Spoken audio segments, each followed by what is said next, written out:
नमस्कार।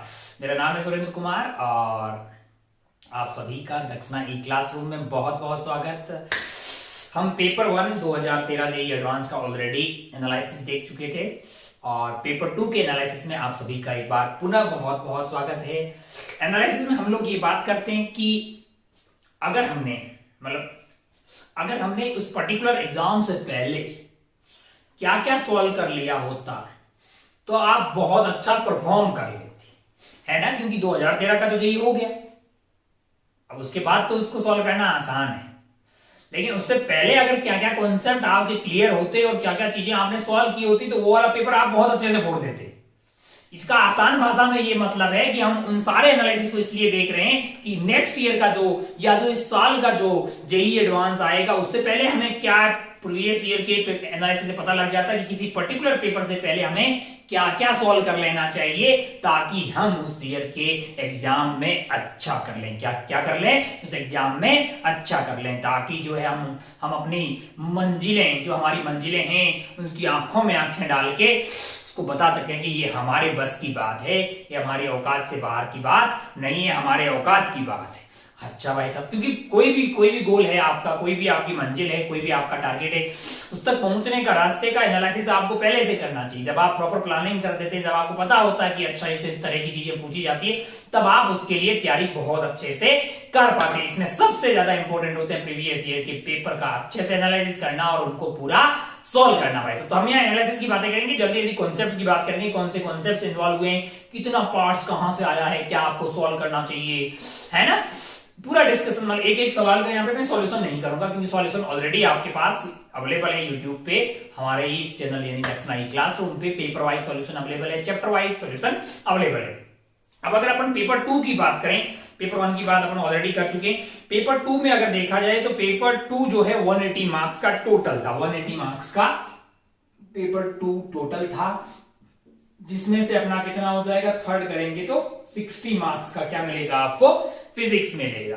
60 मार्क्स के इस फिजिक्स में यानी कि इस पेपर में टोटल 20 क्वेश्चंस थे, है ना। टोटल आपके पास क्वेश्चंस कितने थे, 60 थे, है ना। और हमारे फिजिक्स वाले पार्ट में आपको 20 क्वेश्चंस दिखाई देंगे, जिसमें 8, 8 एंड 4, 8 यहाँ पे पैराग्राफ वाले सवाल थे, 8 ही आपके पास जो है वो मल्टीपल करेक्ट वाले सवाल थे पेपर 2 में, और 4 आपके लिए 4 क्वेश्चंस जो थे वो मैट्रिक्स मैथ्स टाइप के सवाल थे। यानी पेपर 2 में इस तरह की वैरायटीज रहती है। पेपर 1 में आपके पास सिंगल करेक्ट एंड न्यूमेरिकल वाली बातें आपको पेपर 1 में दिखाई दी थी। अगर आप इसकी डिफिकल्टी वाइज अपन बात करें, डिफिकल्टी वाइज अगर बात करें तो पूरे पेपर में आप जाएंगे ना, अगर आप पूरे पेपर में जाएंगे तो आप ये पाएंगे कि बेसिकली इन 20 में से अगर आप ध्यान से देखें तो 4 सवाल बहुत डिफिकल्ट थे। कि कितने थे भैया, मतलब 4 सवाल डिफिकल्ट थे, 12 सवाल ऐसे थे जो मॉडरेट किस्म के थे, मॉडरेट किस्म के यानी एवरेज किस्म के थे,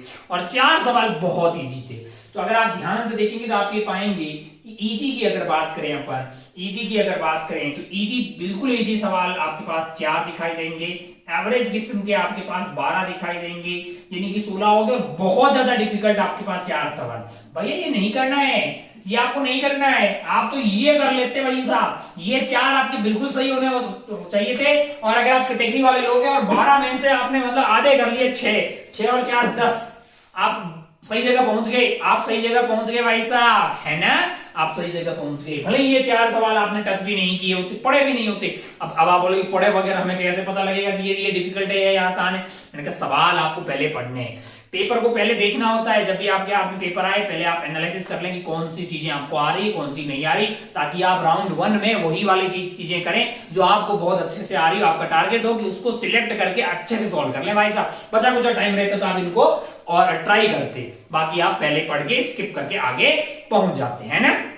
अच्छा भाई, अब अगर आप ध्यान से देखें तो आपको ये पता लग रहा है कि ये 4 और ये 12 जो है ये बिल्कुल आपको इनको देखना ही था, इनको ट्राई करना ही था। अगर आप यहाँ देखें 11th और 12th के हिसाब से तो लगभग है ना 11th और 12th फिजिक्स में बराबरी आती है। पेपर 2 में टोटल जो 20 सवाल है, इसमें से 9 सवाल जो है हमारे 11th वाले पार्ट से हैं और 11 सवाल जो है वो आपको 12th वाले पार्ट से दिखाई देंगे, यानी टोटल आपके 20 सवाल यहां से हो गए। और अगर मैं ये बोलूं कि अगर अपन ब्रांच वाइज बात करें, जैसे किन्हीं किन्हीं लोगों को मैकेनिक्स से बहुत डर लगता है, उनको मॉडर्न अच्छी लगती है, या 12th वाला पार्ट जो मैग्नेटिज्म वाला पार्ट है वो अच्छा लगता है, क्योंकि आप मैकेनिक्स को आप थोड़ा थोड़ा पढ़ डालें, सारा पढ़ डालें, लेकिन अगर आप बहुत डर लग रहा है रोटेशन से तो बगैर उसके भी आप बहुत अच्छा कर सकते हैं। अगर आप पेपर का एनालिसिस देखें तो आप पाएंगे कि जो पेपर 2 है इसमें 25% तो मैग्नेटिज्म है, यानी जो पेपर 2 की ये जो सवाल है 20, इसमें 25% आपको मैग्नेटिज्म वाला ही पार्ट दिखाई देगा। कौन सा वाला है? मैग्नेटिज्म वाला पार्ट। अच्छा भाई साहब, बहुत बढ़िया, बहुत शानदार। और अगर आप उसके बाद सेकंड नंबर पे देखेंगे तो 20% आपको दिखाई देगी मॉडर्न फिजिक्स। कौन सी वाली? Modern physics. और सेम इसी के साथ 20% के साथ ही जो थर्ड नंबर पे है वो फिर यहाँ पे मैकेनिक्स एंड HSM। बाकी वाले परसेंटेज भी आपको दिखाई दे रहे होंगे, मैं यहाँ पे पैसा डाल दूंगा। पर मेरा कहने और समझाने का तात्पर्य ये था कि भैया ये पार्ट नहीं भी देखोगे, मान लो कि ये पार्ट आपको अच्छे से नहीं आता, फिर भी तो आपको यार मैग्नेटिज्म वाला पार्ट है, मॉडर्न फिजिक्स वाला पार्ट है, हीट एंड थर्मोडायनेमिक्स भी अच्छी खासी है ना परसेंटेज में, तो वो वाला पार्ट अगर आप बहुत अच्छे से कर देंगे, वो वाला पार्ट भी आप बहुत अच्छे से कर देंगे, अरे भाई ये तो 20% हुआ, 80% कार्यक्रम तो आपके पास है ना, 80% तो कार्यक्रम आपके पास है। मॉडर्न फिजिक्स से 20% भाई सब हर साल आता है, और ये उतना डिफिकल्ट नहीं होता, ये उतना डिफिकल्ट नहीं होता। हीट एंड थर्मोडायनेमिक्स या मैग्नेटिज्म वाला पार्ट है जो 12th में, उतना कोई बहुत ज्यादा डिफिकल्ट नहीं है। जैसे EMI मतलब आपका magnetism, magnetic effect of current and AC जो है, ये वाले 3 चैप्टर बड़ा आसान है यार, कॉन्सेप्चुअल है, आप इसको समझ लीजिए, इसमें खूब सारे सवाल कर लीजिए। उसका जो आपका मैग्नेटिज्म वाला चैप्टर है, EMI वाला चैप्टर है और AC वाला चैप्टर है, इन तीनों चैप्टर का SOT है ना, SOT plus previous years complete solve कर डालिए। और अच्छे सवाल चाहिए तो एक्सरसाइज में जाइए, सब्जेक्टिव वाले सॉल्व कर डालिए, ताकि आप जो है ये वाला पार्ट और सिमिलरली आप मॉडर्न में भी कर डालिए, ताकि आप 12th वाले पार्ट में बहुत अच्छा कर लें भाई साहब। फिर अगर आपको इलेक्ट्रोस्टैटिक्स वगैरह में बहुत अच्छा करेंगे तो वो आपका ऊपर वाला, लेकिन 11th वाले पार्ट में आप जाएंगे हीट एंड थर्मोडायनेमिक्स। कौन सा वाला पार्ट?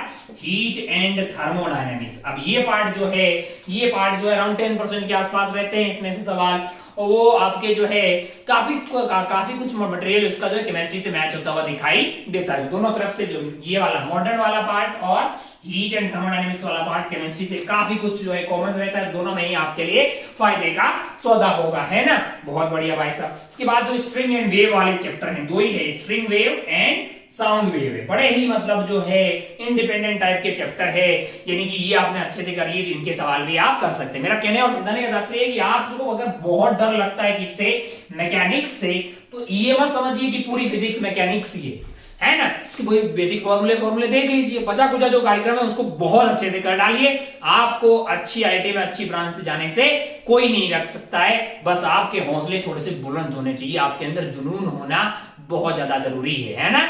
बाकी आप इतने होनहार हैं कि इसके जब फॉर्मूले देख लेंगे तो हो सकता है इसके सवाल भी आप सही कर डालें, है ना।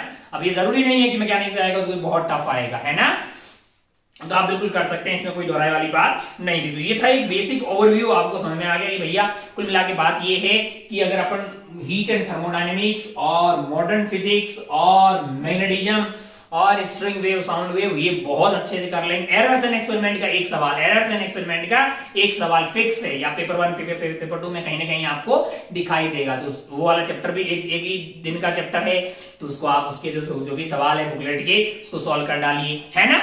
तो उससे आपको क्या होगा, एक सवाल तो फिक्स मिलेगा आपको, भले ही वो JEE मेंस हो या JEE एडवांस हो। अपन बढ़ते हैं, आप 1 बाय 1 सवाल का एनालिसिस करते हैं। आप ये समझिए कि भैया कुल मिला के आपको ये 16 सवाल पे फोकस करना था, जिसमें से ये 4 सवाल तो हर हाल में सही होने चाहिए थे। इन 12 में से मान लो आधे सवाल भी आप सही कर लेते तो आपका बेड़ा पार था, आप इसमें अच्छा कर लेते भाई साहब, है ना। चलिए आगे बढ़ते हैं, 1 बाय 1 सवालों को देखते हैं।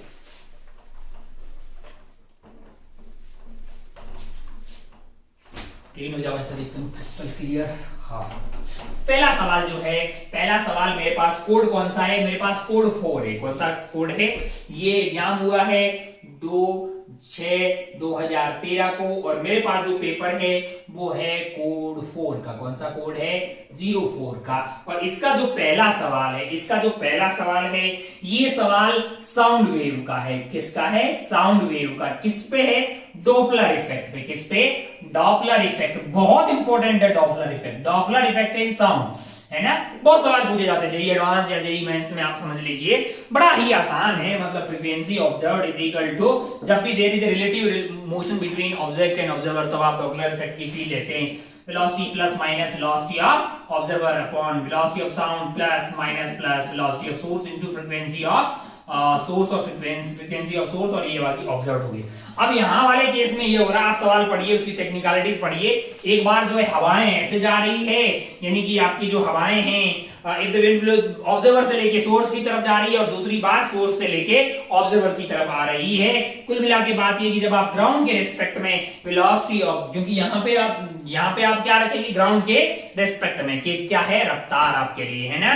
तो अगर आप ध्यान से देखें, सोर्स से ऑब्जर्वर की तरफ आ रही है, जैसे पहला वाला केस है, wind flows from observer to source, से कहां तक? पहला वाला केस है। और यहाँ पे अगर आप ध्यान से देखेंगे, इस पर्टिकुलर केस में ऑब्जर्वर यहाँ पे है, सोर्स आपका यहाँ पे है, और दोनों एक दूसरे की तरफ जा रहे हैं यू से। और आपके पास जो विंड है उसकी रफ्तार w है। पहले केस में वो आपके पास ऑब्जर्वर से लेके सोर्स की तरफ जा रहा है ना। आपको जो फ्रीक्वेंसी ऑब्जर्व होगी वो f2 बोल देते हैं। मान लो f1 जो है वो सोर्स की फ्रीक्वेंसी है।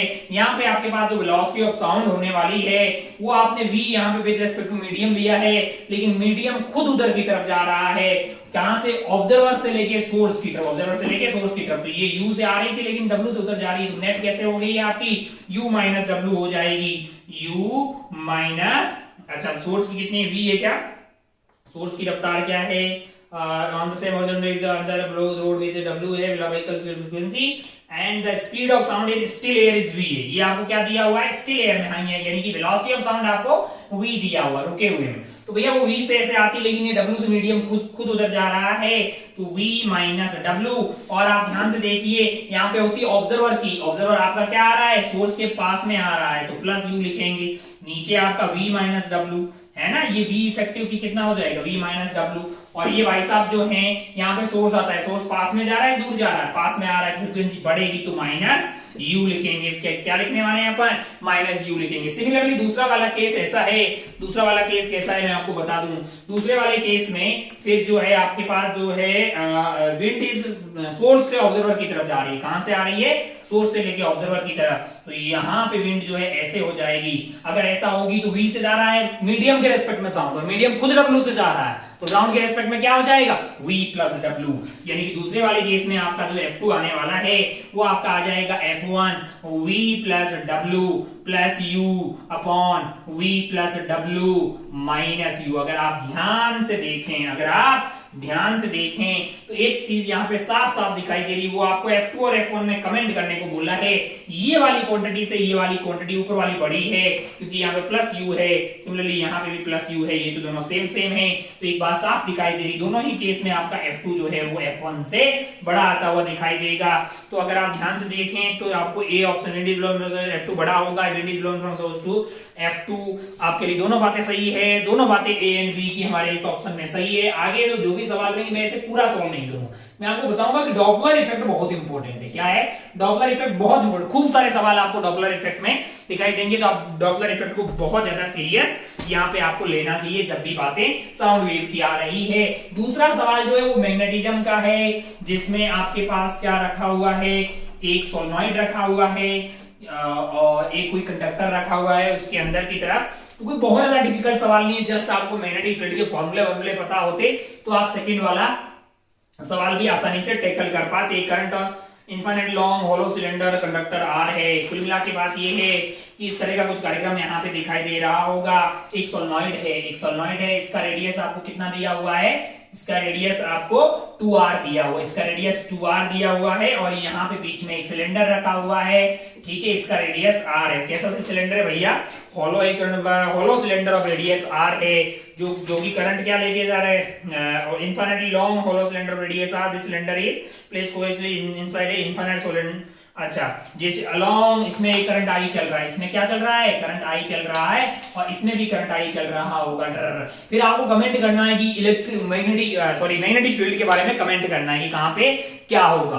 तो आपको पता है सोलेनॉइड के एक्सिस पे म्यू नॉट एन जैसे होता है, सिलेंडर के अंदर की तरफ क्या आता है, जीरो, बाहर की तरफ वो सिलेंडर कैसे बिहेव करेगा, ये हॉलो सिलेंडर है, हॉलो सिलेंडर है तो अंदर की तरफ जीरो आ जाएगा, है ना, और बाहर की तरफ तो वायर वाला सेम आंसर आता है। अगर वही सॉलिड होता तो अंदर की तरफ आता rho R upon 2 epsilon naught. अरे आगे नहीं यार, जैसे सॉरी वो rho R naught J R by 2, या मैग्नेटिक फील्ड की बातें हो रही, वो आपका इलेक्ट्रिक फील्ड हो जाए। क्या कुल्ला के मुद्दे की बात यह है कि आपको बेसिकली फॉर्मूला ही पता होता, फॉर्मूला पता होता, डायरेक्शन पता होती तो आप रिजल्टेंट मैग्नेटिक फील्ड पता कर लेते। वो आपको यहाँ पूछ रहा है, यहाँ पूछ रहा है, यहाँ पूछ रहा है, यहाँ, है ना।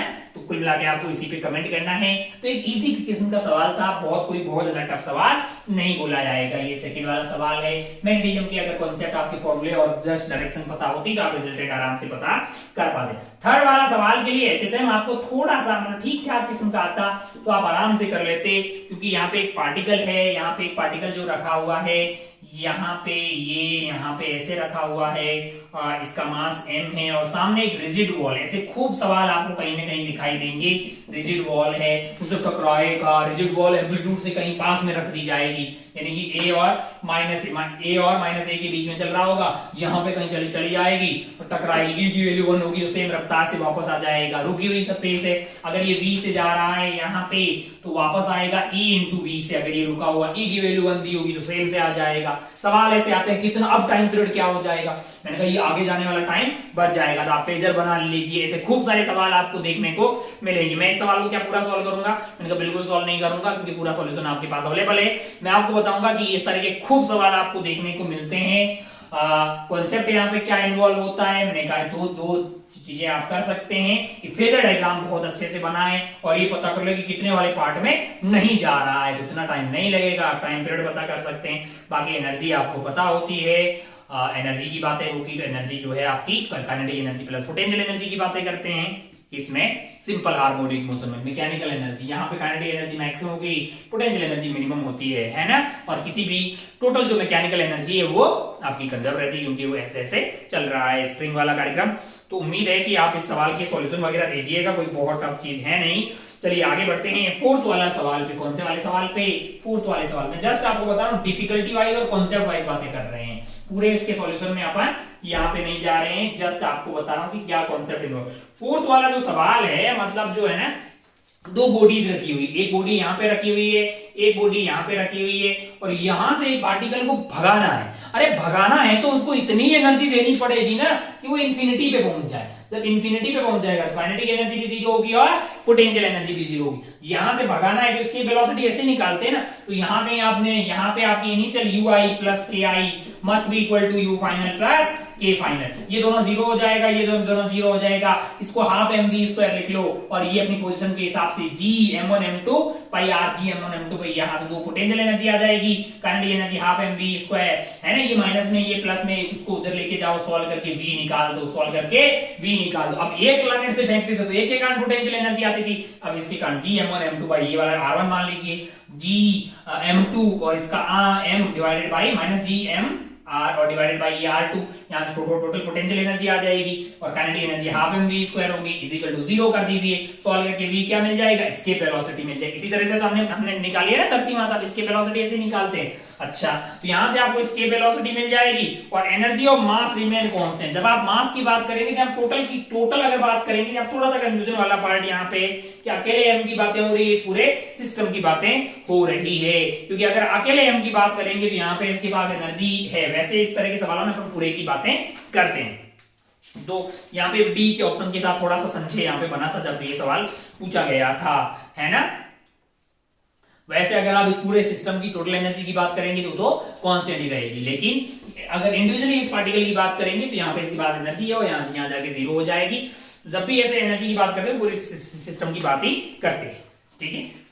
चलिए आगे बढ़ते हैं अपन सवाल नंबर 5 पे। सवाल नंबर 5 कोई बहुत तगड़ा सवाल नहीं है, इस तरह के खूब सवाल आपको बुकलेट में और कहीं ना कहीं टेस्ट में आपको दिखाई देते हैं। क्या सवाल है बेसिकली बोर के जो मॉडल्स है उस पे सवाल है, आपको दिया हुआ है, आपको क्या दिया हुआ है, आपको एंगुलर मोमेंटम दिया हुआ है। Radius of the orbit of electron hydrogen like atom is 4.5 a0 is bore radius. Angular momentum आपको कितना दिया हुआ है, ये होता है nh/2π, और वो आपको दिया हुआ है 3h/2π दिया हुआ है। ठीक है, तो सॉल्व करके n आ जाएगा, n की वैल्यू सॉल्व करके 3 आ रही है यहाँ पे। और फिर अपन जानते हैं कि पहले का a0 इंटू n² z है, ये आपका रेडियस हो जाता है तो किसी भी ऑर्बिट का, तो वो आपको कितना दिया हुआ 4.5 इंटू a0 दिया हुआ है। a0 वहां पे क्या है, बोर रेडियस, यानी फर्स्ट वाला रेडियस हो गया, तो यहां से आपको z भी मिल जाएगा। और एक बार z मिल जाए फिर तो भैया 1/λ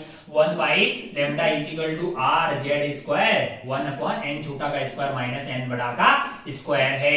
ये लगा देते तो अपने को ट्रांजिशन में जो लैम्डा मिलता है वो मिल जाएगा। बड़ा ही मतलब जो है ठीक ठाक, कोई बहुत ज्यादा डिफिकल्ट वाली बात नहीं है।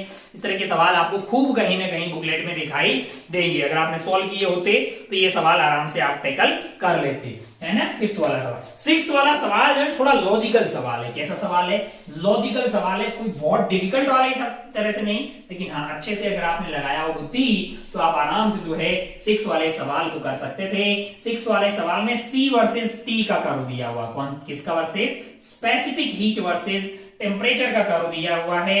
और अपन जानते हैं कि Q आपका होता है, Q आपका क्या होता है, Q इज हीट जो है, that is equal to mc delta T है, ये टेम्परेचर वाला है। अगर आपको टाइम के साथ रेट चाहिए तो dt by dt is equal to क्या आ जाएगा, टाइम के साथ। अरे हाँ कि नहीं यार। अब अगर आप ध्यान से देखें तो इस सवाल में एक इंफॉर्मेशन दी हुई है कि dt बाई dt जो है, यानी टेम्परेचर की जो रेट है वो आपको कांस्टेंट दी हुई, वो क्या दी हुई है, वो आपको कांस्टेंट दी हुई है। मैंने कहा ठीक है। और अगर आप ध्यान, और C जो है किस तरह से वेरी कर रहा है, C किस तरह से वेरी कर रहा है टेम्परेचर के साथ में, वो आपको दिया हुआ है। मैंने कहा हाँ भाई साहब बहुत बढ़िया, बहुत शानदार। यहाँ मैं स्मॉल t को क्या लिख रहा हूँ, टाइम लिख रहा हूँ, कैपिटल T को टेम्परेचर लिखा जा रहा है।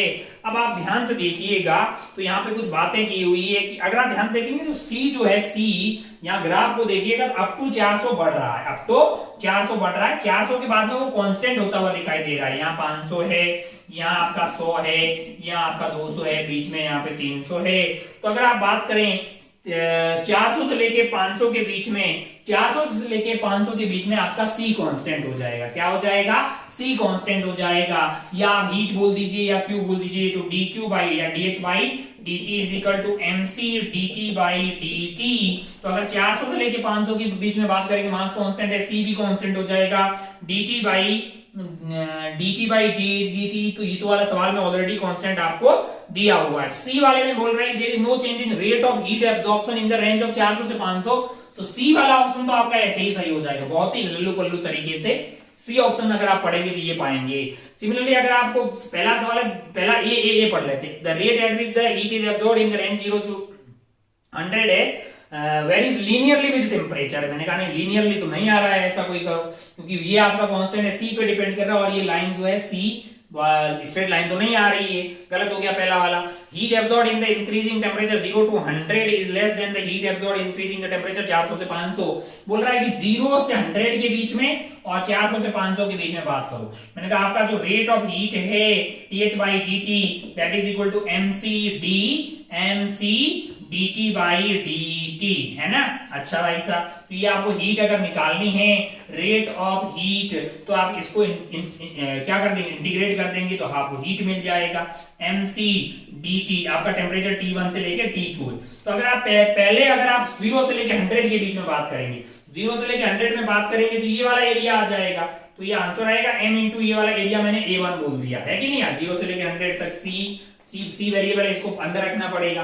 सिमिलरली अगर आप यहाँ पे रखेंगे तो यहाँ पे आपका हीट जो फ्लो हुआ है 400 से लेके 500 के बीच में, m आपका यहाँ पे इंटीग्रेशन ऑफ c dt है, तो c और dt का इंटीग्रेशन करेंगे तो ये वाला एरिया आ जाएगा, यानी कि वो आपको m इंटू A2 आता हुआ दिखाई दे रहा है। सौभाग्य से आपको साफ साफ दिखाई देगा कि A2 बड़ा है, A2 बड़ा है A1 से, थोड़ा फास्ट चल रहा हूं मैं, A2 बड़ा है A1 से, तो यहाँ पे आपको हीट की ज्यादा जरूरत होगी। तो ऑब्वियस सी बात है जो है आपको heat absorb in increasing zero से लेस तो सही हो गया, बी भी सही हो गया, there is no change in rate of heat absorption, C तो ऑलरेडी सही हो गया, the rate of heat absorption increases in the range of 200 से 300। हाँ मैंने कहा 200 से 300 भाई, रेट एब्जॉर्प्शन तो डायरेक्टली प्रोपोर्शनल टू सी है और सी तो इंक्रीज हो रहा है यहाँ पे यार, बिल्कुल ये भी सही है, तो बी सी डी यहाँ पे आंसर आ जाता है। ये हीट का एक ठीक ठाक किस्म का सवाल मतलब बोल सकते हैं आप, अच्छे से इसको एनालिसिस करते। इससे अगला वाला सवाल जो है वो इलेक्ट्रोस्टैटिक्स का है और कैविटी प्रॉब्लम और कॉम्बिनेशन। अगर आपने थोड़ा सा अच्छे से इस सवाल को लगाते तो बहुत टफ सवाल की कैटेगरी से बच जाता है ये सवाल, ठीक ठाक किस्म का सवाल है। अगर आपको ये तो पता होगा कि एक स्फीयर के अंदर मैंने यहाँ पे कैविटी पैदा कर दी है जिसमें इलेक्ट्रिक फील्ड कांस्टेंट आता है ना, यहाँ पे C1 है, यहाँ पे C2 है, यहाँ पे इलेक्ट्रिक फील्ड आपका रो C1 C2 की तरफ मान लो L वेक्टर है, ये L वेक्टर है तो आता है रो L vector 3 epsilon not. Similar type किस्म का ही सवाल है। इसमें क्या हो रहा है कि दो स्फीयर है, आपने एक स्फीयर और यहाँ पे दो स्फीयर। सवाल नंबर 7 है, सवाल नंबर 7 की अगर अपन बात करें, सवाल नंबर 7 की अगर आप बात करें तो यहाँ पे आपको इलेक्ट्रिक फील्ड निकालना, एक का रो पॉजिटिव है एक का नेगेटिव है ना। यहाँ मान लीजिए ये x वेक्टर है, ये y वेक्टर है, ये l वेक्टर है ना। तो अगर आप ध्यान से देखिए पहले वाले के कारण आपके पास आएगा रो x अपॉन 3 एप्सिलॉन नॉट, इसके कारण आएगा रो लेकिन माइनस रो है तो अगर आप रिजल्टेंट निकालेंगे minus rho y upon 3 epsilon not, तो इन दोनों को अगर आप रो 3 एप्सिलॉन नॉट कांस्टेंट आ जाएगा तो x माइनस वाई आ जाएगा और x vector minus y vector है वो तो l वेक्टर के बराबर है क्योंकि l प्लस y वेक्टर आपका x वेक्टर आ रहा है तो x minus y is basically l vector है। तो ये वाला जो कार्यक्रम है वो आपका rho l vector divided by 3 epsilon naught आ जाएगा। l वेक्टर कहां से कहां तक है, एक के सेंटर से लेके दूसरे के सेंटर की तरफ आपको जाता हुआ दिखाई देगा, भले आप उसको जो भी वेक्टर का नाम देना है। तो यहाँ पे आपका इलेक्ट्रोस्टैटिक जो है आपके पास जो इलेक्ट्रिक फील्ड है is constant in magnitude, electric field constant है, इसका पोटेंशियल की चेंज होने की रेट कांस्टेंट है, जीरो नहीं है, इलेक्ट्रिक फील्ड है सेम डायरेक्शन। हाँ इस पूरे कार्यक्रम में इसकी डायरेक्शन क्या होगी, सेम रहेगी। ये सेम कैविटी टाइप का ही प्रॉब्लम था तो आप इसको बड़ी आसानी से कर लेते भाई साहब। जो 8वां सवाल है वो थोड़ा ठीक ठाक सवाल है, किसका, ये एरर्स का सवाल है लेकिन आप इसको थोड़ा अच्छे से करते तो बढ़िया है। लॉग वॉल लेके कर सकते हैं, कोई बहुत डिफिकल्ट वाली बात यहाँ पे नहीं है। अब अगर आप 8वें सवाल को देखें, अगर आप 8वें सवाल को देखें तो आपको बोला गया है कि 2d sin theta is equal to lambda है, तो आप 2d को y मान लीजिए, दोनों साइड log ले लीजिए, डिफरेंशिएट कर दीजिए, है ना। आपको किस पे कमेंट करना है, मैंने कहा y पे डिपेंड करना, तो dy बाई y निकाल दीजिए, फ्रैक्शनल चेंज के बारे में बात करना है। इसको सॉल्व करेंगे तो cot थीटा के बारे में आ जाएगा, cot थीटा आ जाएगा इसका मैग्नीट्यूड cot थीटा। अरे भाई इसको y मान लीजिए और log लेके डिफरेंशिएट कर दीजिए, लैम्डा कांस्टेंट है 0 हो जाएगा तो dy बाई y जो है cot थीटा आ जाएगा। अब आप फ्रैक्शनल एरर निकालनी है, थीटा इंक्रीज करेंगे तो एरर डिक्रीज हो जाएगी क्योंकि वो cot थीटा पे डिपेंड कर रहा है, 0 से लेके π/2 तक tan थीटा इंक्रीज होता है, cot थीटा डिक्रीज होता है। तो इस तरह से कोई बहुत डिफिकल्ट सवाल इसको कैटेगरी में नहीं डालना चाहिए, एक आसान किस्म का सवाल था। 9वां सवाल जो है ये काफी बेसिक सवाल है। ट्रांसफार्मर जब भी पढ़ते हैं तो पहले अपन आइडियल ट्रांसफार्मर पढ़ते हैं, तो अपन जानते हैं कि जिसमें फ्लक्स का लीकेज का कोई लॉस नहीं होता या ट्रांसफार्मर क्यों यूज होते हैं वो सब बातें इसमें पैराग्राफ में लिखी हुई है। यानी कि 9वां और 10वां सवाल जो है आपका, 9वां और 10वां सवाल पैराग्राफ बेस्ड है और ये सवाल हर प्राणी से सही होना चाहिए जिसने ईएमआई और एसी पढ़ी हो, बोर्ड लेवल का भी पढ़ा हो, तो भी ये पैराग्राफ अच्छे से आपसे सॉल्व हो जाता। अपन जानते हैं भाई साहब step up step down transformer ने ही इस एसी की जिंदगी, एसी को इतना फेमस कर दिया, डीसी बर्बाद हो गई है ना। मैं टेक्निकलिटीज में ना जाते हुए आपको बता दूं कि अगर आपके पास कोई लीकेज नहीं है तो E primary by E secondary जो है वो आपके लिए N primary upon N secondary, I secondary upon I primary, ये लिख सकता हूं। एक तो पावर आपका इक्वल होगा और दूसरा आपके पास जो है फ्लक्स जो है वो आप इक्वल करते हुए दिखाई देंगे, तो उससे ये रिश्ता आता है। तो यहाँ पे अगर आप दोनों सवालों में देखेंगे ना तो कहीं ना कहीं आपको जो है आपको इनिशियल वाला पावर दिया हुआ है, वोल्टेज दिया हुआ है, स्टेप अप होगा तो सेकंड वाला ज्यादा होगा, यानी एन सेकेंडरी ज्यादा होगा उस वाले केस में। 2 बार लगा देंगे तो आप, और जो 9वां सवाल है वो बड़ी आसानी से हो जाएगा, मैं इसमें नहीं जा रहा हूं। एंड 10वें सवाल में आपको हीट लॉस पूछा गया है।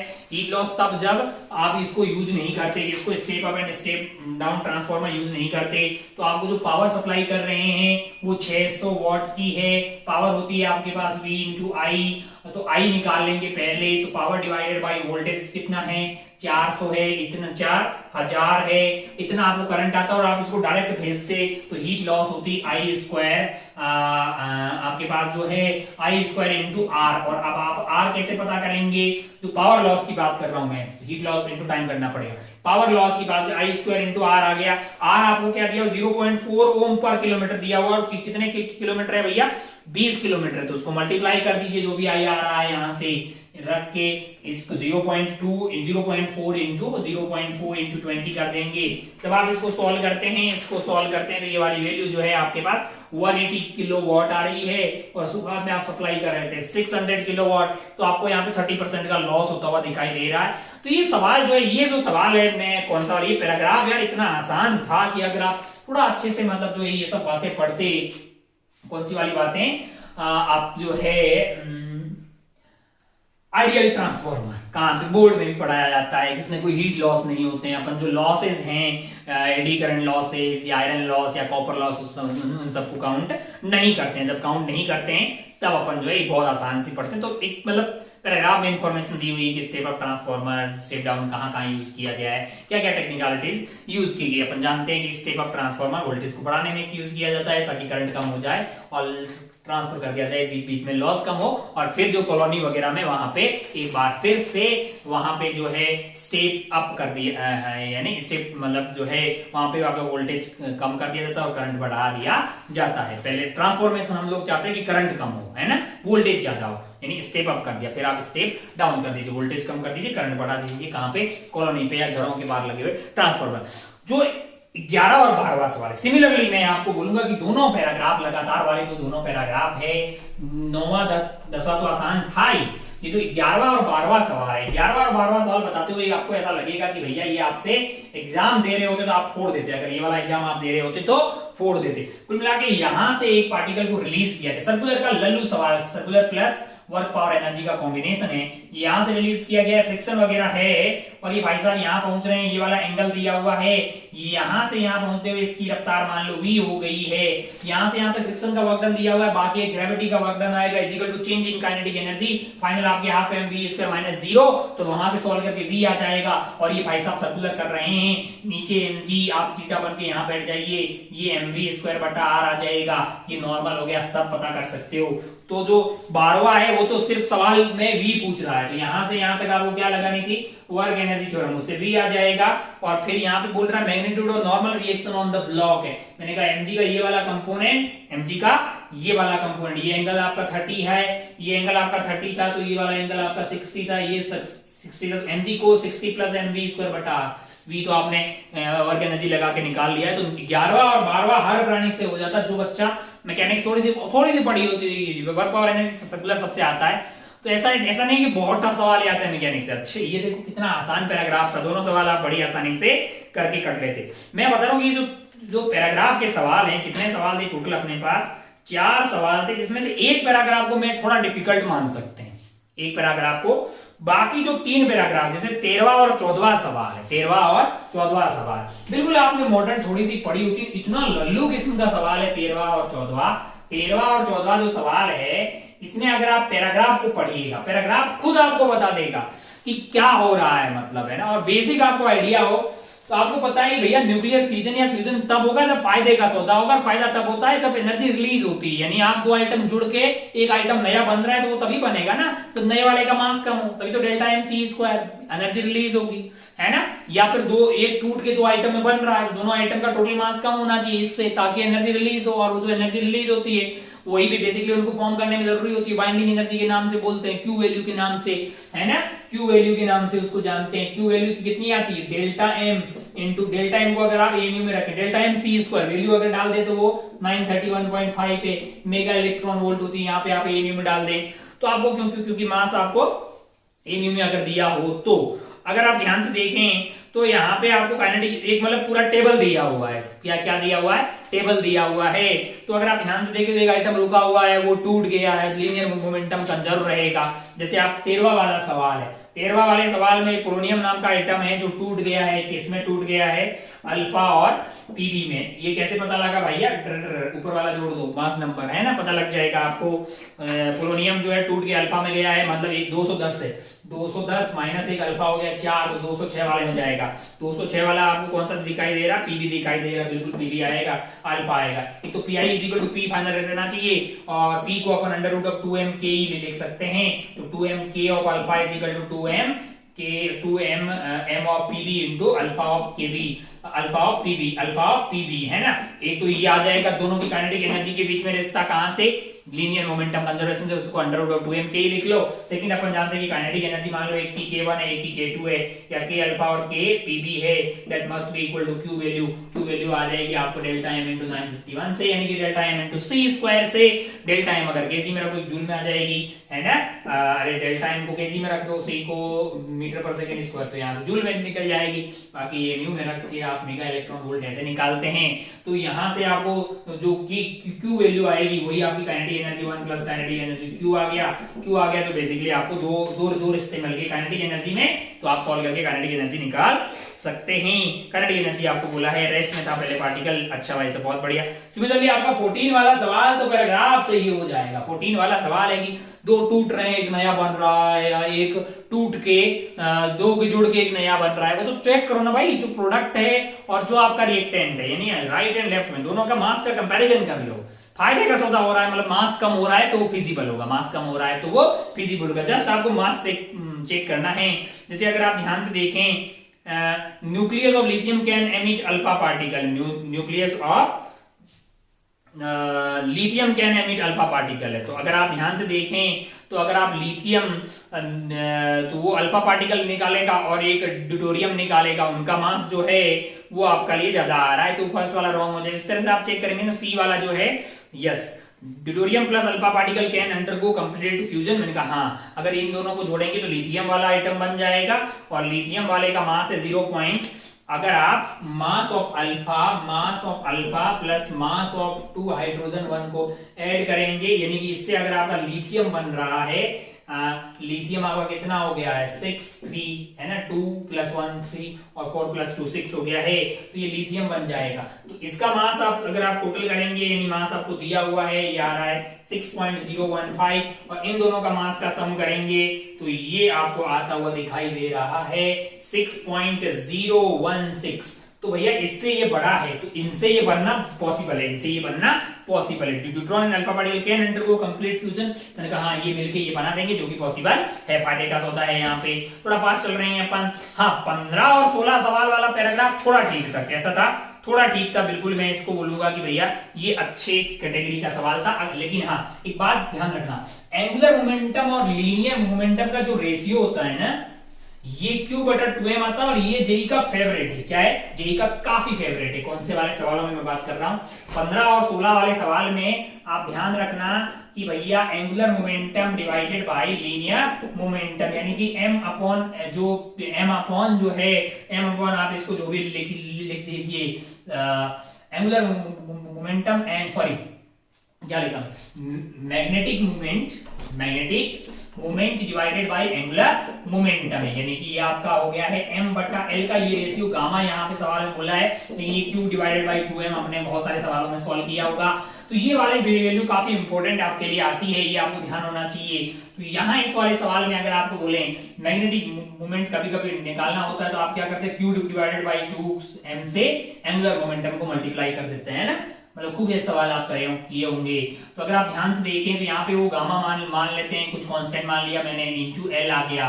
तो अगर आपको डेल्टा एम चाहिए, तो आप डेल्टा एल निकालेंगे, और डेल्टा एल चाहिए तो आप इंटीग्रेशन ऑफ टॉर्क dt कर देंगे। टाइम आपको 1 सेकेंड दिया हुआ है। टॉर्क निकालने के लिए आप क्या करेंगे, अगर आपको ध्यान से देखें तो यहाँ पे मैग्नेटिक फील्ड वेरी कर रहा है, तो यहाँ पे इलेक्ट्रिक फील्ड आ जाएगा। ये इंड्यूस इलेक्ट्रिक फील्ड क्या होता है, मैंने कहा R/2 × dV/dt dt है। सौभाग्य से ये वाली वैल्यू आपको b दी हुई है और ये r दिया हुआ है, तो r/2 इंटू बी जो है इतना इंड्यूस इलेक्ट्रिक फील्ड आएगा, और इंटू आप e कर देंगे तो इतना फोर्स आ जाएगा, इंटू आप r कर देंगे तो इतना टॉर्क आ जाएगा। ये q इंटू ई फोर्स आ गया, इंटू r करेंगे टॉर्क आ गया, टॉर्क को यहाँ रख देंगे इंटू dt 1 सेकेंड कर देंगे तो डेल्टा एल आ गया, और डेल्टा एल को यहाँ पे रख देंगे तो आपको डेल्टा एम आ गया है। तो इस पूरे सवाल में अगर आप ध्यान से देखेंगे तो आप ये पाइएगा कि भैया जो आपका 16वां वाला सवाल है, 16वां वाला तो सिर्फ ये ई पूछ रहा है, तो ये आपका 16वां हो गया, और इस पूरे खिला को खेलेंगे तो आपको 15वां भी मिल जाएगा, मतलब 15 और 16 जो है इस तरह से सवाल था। थोड़ा सा आपको आइडिया होता तो आप कर लेते, लेकिन मैं आपको जो अच्छा अच्छे से पढ़ता है ये वाली बातें क्लास में बताई जाती है, थोड़ा सा बुद्धि लगाने की, हाँ मतलब थोड़ा अच्छा कैटेगरी का मान सकते हैं। 17वां सवाल जो है 17, 18 एंड 19 एंड 20 4 सवाल है मैट्रिक्स मैच के। पहला मैट्रिक्स मैच में लल्लू बोलूंगा भाई साहब, दूसरा मैं महालल्लू बोलूंगा क्योंकि मतलब एवरेज कैटेगरी का बोलूंगा। 19 वाला जो सवाल है उसको मैं ठीक ठाक मतलब थोड़ा सा बुद्धि लगाना है, मतलब बहुत कुछ ज्यादा नहीं है। और भाई 20 वाला है ना, ये सबसे हो जाता है, 11th के बालक को टफ लगती है यूनिट एंड डायमेंशन, बाकी यूनिट्स एंड डायमेंशन निकालना, जस्ट आपको फॉर्मूला पता हो तो आराम से आप जो है लास्ट सवाल जो था मैट्रिक्स मैच वो बड़ी आसानी से कर लेते। खैर अपन जो 4 मैट्रिक्स मैच वाले सवाल है इसमें फिर मैं आपको बताऊंगा, जैसे पैराग्राफ में 4 में से 3 जो है वो बहुत आसान थे, 4th वाला थोड़ा डिफिकल्ट था। ठीक इसी तरह से जो यहाँ पे 3 मैट्रिक्स मैच के टोटल 4 सवाल है मैट्रिक्स मैच के, जिसमें 3 बहुत आसान है। जैसे ये 17वां सवाल है, यहाँ पे आप देखेंगे तो आपको सारे प्रोसेस दिए हुए हैं, ग्राफ दिया हुआ है, ग्राफ में बना नहीं रहा, वक्त की अपने पास थोड़ी सी कमी है, तो जस्ट मैं आपको बता रहा हूँ कि एडियाबेटिक का वर्क आपको पता हो, आपको आइसोथर्मल का वर्क पता हो, आइसोबैरिक का वर्क पता हो, तो आप सारे ऑप्शन चेक कर सकते हैं, सारे ऑप्शन आप आसानी से चेक कर सकते हैं। बाकी आपको पता है कि सारे ऑप्शन चेक नहीं करने होते हैं, कोई 2-3 ऐसे हो जो थोड़े अलग वाले हो, जो कॉमन में नहीं हो, उनका आंसर पता कर लो और आंसर टिक करके आगे बढ़ जाओ, है ना। एक आध और ऑप्शन चेक कर लो ताकि आप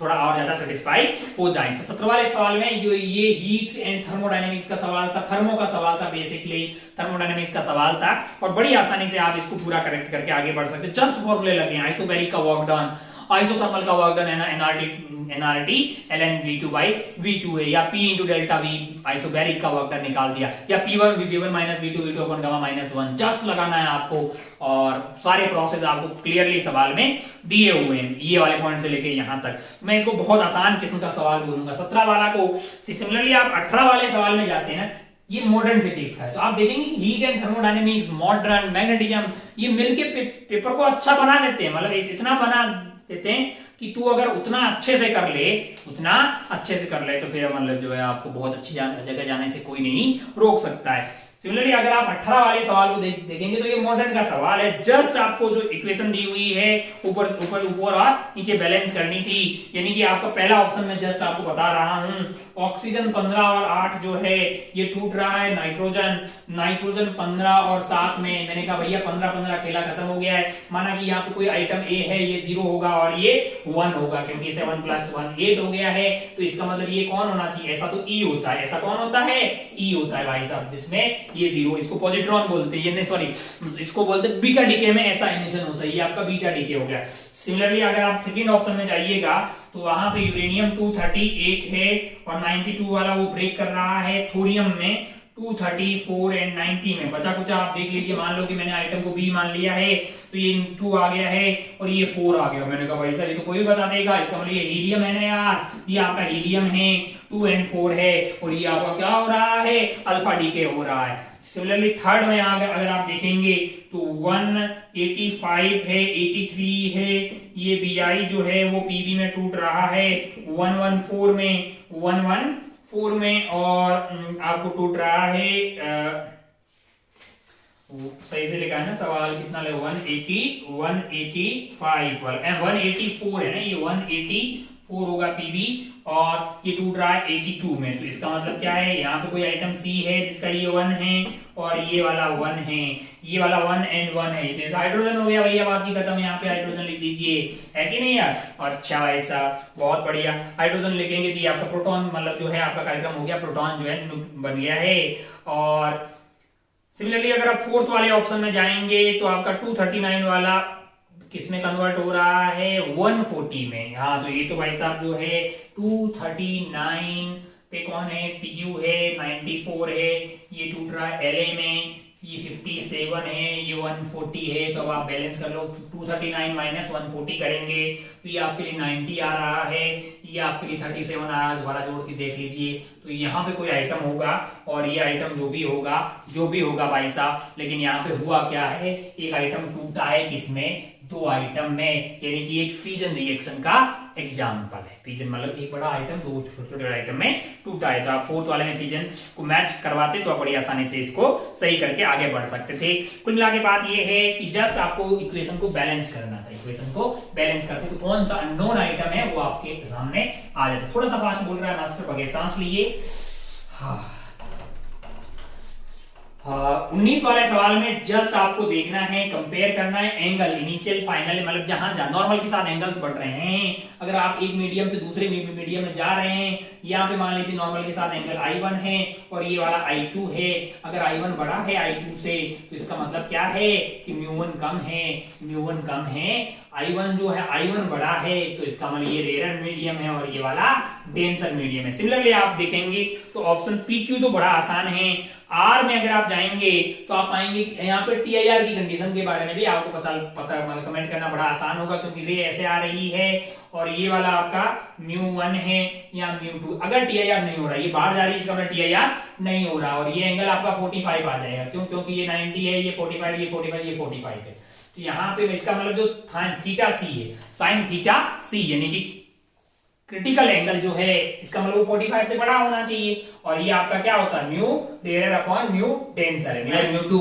तो sine theta C critical angle यहाँ पे बड़ा होना चाहिए किससे, 45 डिग्री से। साइन थीटा सी आपका हो गया μ2 by μ1, that must be greater than 1/√2, है ना, 1/√2 है। तो यहाँ से एक रिश्ता आ गया कि μ1 जो है आपका कम होना चाहिए √2 μ2 से। और क्या है भाई साहब, और क्या है, इससे कम होना चाहिए। और μ1 जो है वो μ2 से तो बड़ा ही होना चाहिए, ये μ2 से बड़ा होना चाहिए। μ2 से बड़ा कौन है यहाँ पे, μ1 है। क्यों है μ1 बड़ा, क्यों है, क्योंकि ये आपका जो है एंगल कम है और ये वाला एंगल ज्यादा है। तो अगर आप ध्यान से देखें, अगर ये एंगल ज्यादा है तो ये वाली वैल्यू कम होनी चाहिए, ये ज्यादा होना चाहिए लेकिन इसके डबल से कम होनी चाहिए, है ना।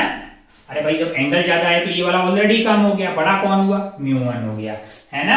अच्छा भाई साहब, बहुत बढ़िया, बहुत ही शानदार। ओहो, अब अगर आप ध्यान से देखें तो ये पूरे सवाल में जो कॉन्सेप्ट इन्वॉल्व है, एक तो आप TIR की बात सोचनी चाहिए आपको, और एक आपको सोचना ये चाहिए कि यार I बड़ा है, कहीं पे भी एंगल बड़ा है तो म्यू कम होना चाहिए, यानी स्नेल्स लॉ लगा रहे हैं, है ना।